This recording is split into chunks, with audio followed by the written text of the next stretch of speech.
petition with the Patent Office to keep their application confidential and private. They actually filed patents on not only the virus, but they also filed patents on its detection and a kit to measure it. Because of that CDC patent, they had the ability to control who was authorized and who was not authorized to make independent inquiries into coronavirus. You cannot look at the virus, you cannot measure it, you cannot develop a test kit for it.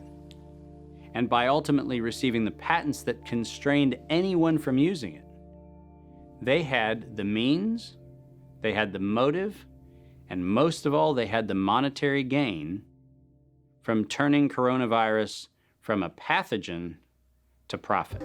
Developing and owning a coronavirus vaccine has become a biotech arms race with political overtones. This vaccine gold rush is starting to bother me. Gold rush. Let's keep that in mind. And so somewhere between 2012 and 2013, something happened. The federal funding for research that was feeding into places like Harvard, Emory, University of North Carolina, Chapel Hill, that funding suddenly became impaired by something that happened at the NIH, where the NIH got this little tiny moment of clarity and said, I think something we're doing is wrong.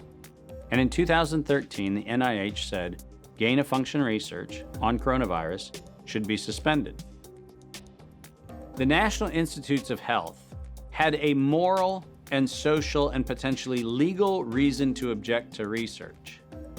But the letters that were sent to the researchers essentially said, you are receiving notice that we're telling you to stop.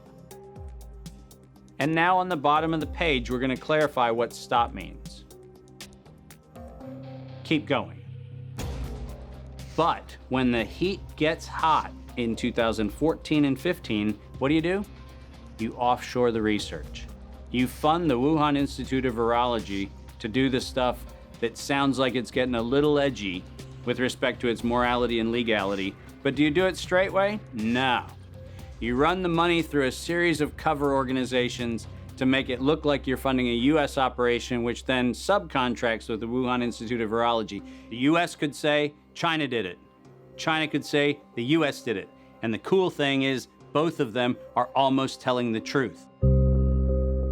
Where did the coronavirus come from? There is a new investigation into its origins. U.S. intelligence officials tell NBC News that they are examining whether the virus accidentally came from a Chinese lab. Chinese officials pushing back against that claim on Thursday, tweeting that it might be the U.S. Army who brought the epidemic to Wuhan.